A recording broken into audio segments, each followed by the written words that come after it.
One of the greatest obstacles to crafting health and wellness is identifying and controlling inflammation. It's at the core of all complex and chronic diseases, and it's the driving mechanism that underlies the most common symptoms that people like you struggle to overcome. Join us as we explore cutting-edge science and research to give you the information and tools you need to create the quality of life you want and deserve. And now, here is the host of Inflammation Nation, Dr. Stephen Noseworthy.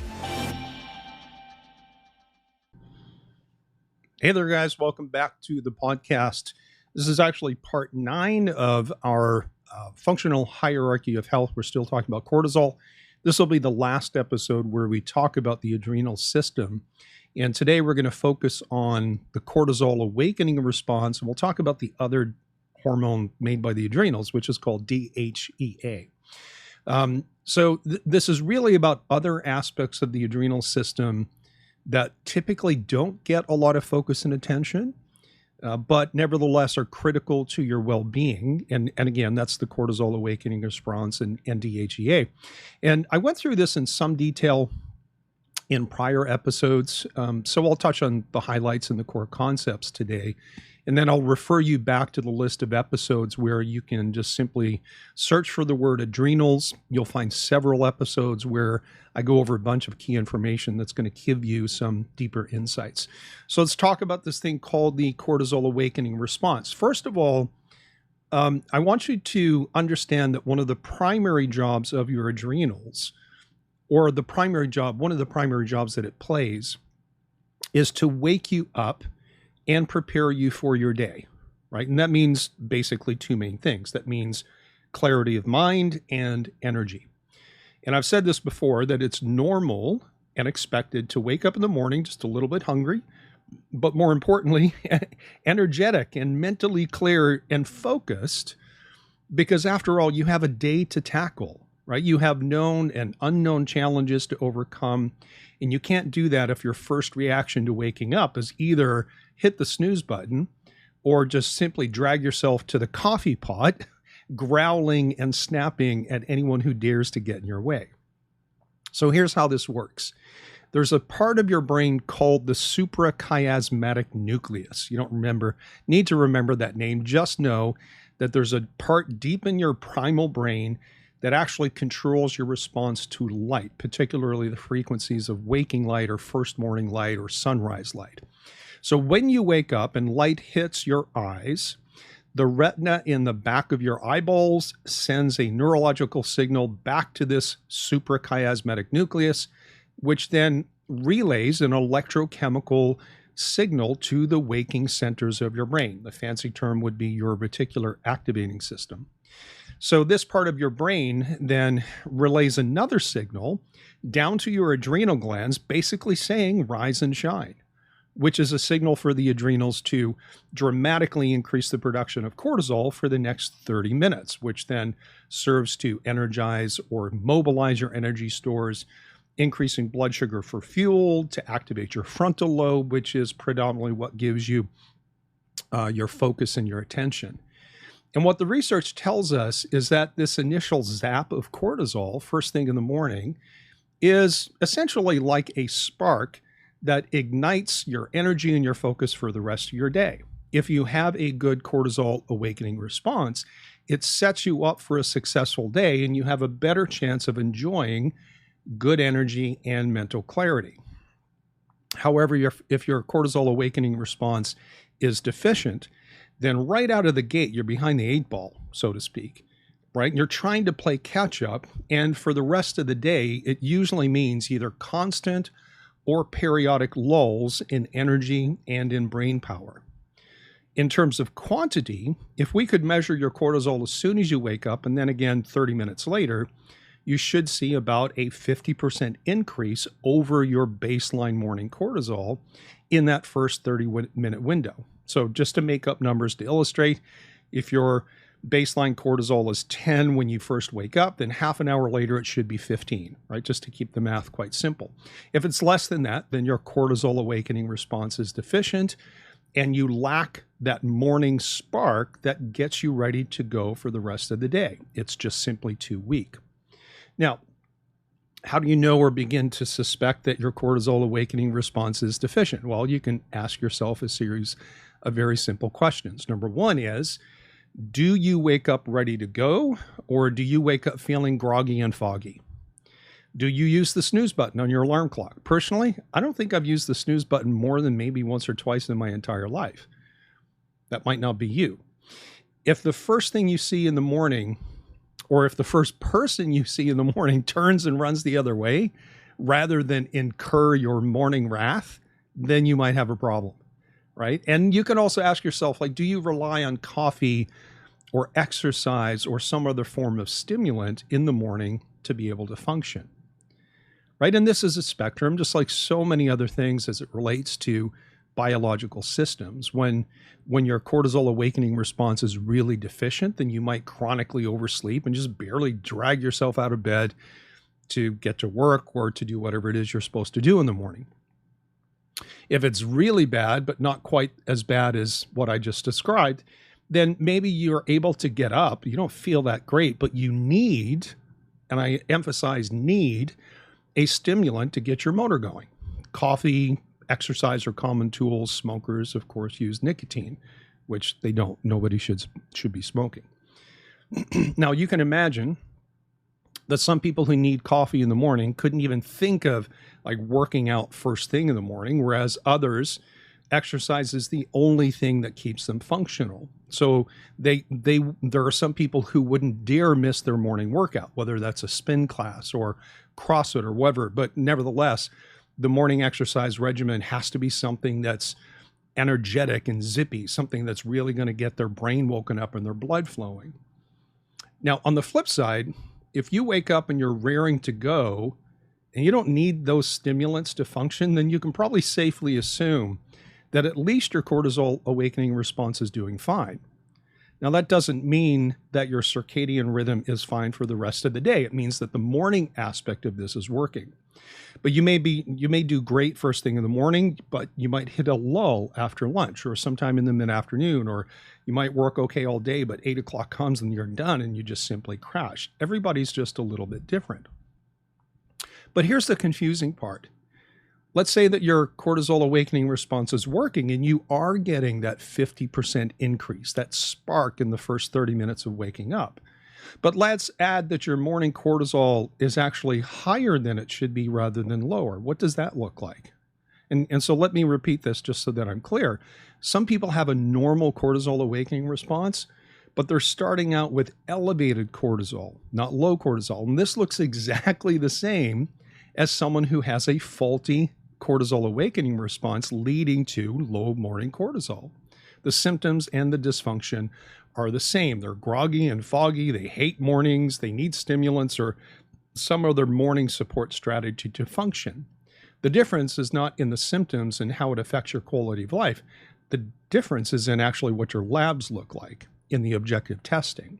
And that brings me back to the value of testing and knowing, right? Just because you might be tired in the morning does not guarantee that your cortisol awakening response is faulty or that your morning cortisol levels are too low.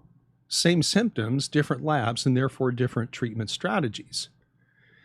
Now, you might remember last episode, I talked about my brand new lab shop where you can order the same tests that I use for my personal coaching clients. And I do this through my relationship with Rupa Health.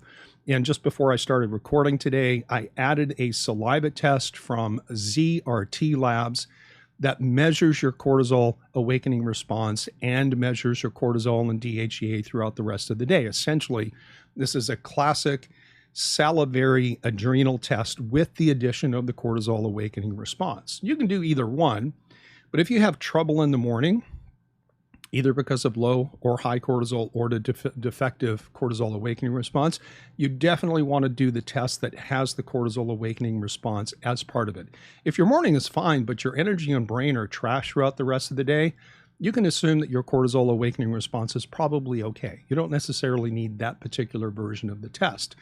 So just like last time, you can use the link in the episode description to go to my lab shop, look at the Tier 1 testing section, which is the very first one that you should see, and look for a test by ZRT and it's called the cortisol awakening response profile. Very simple. So it's the cortisol awakening response profile by ZRT in the tier 1 testing section of the lab shop. And again, you can order this yourself without having to talk to me or any other doctor.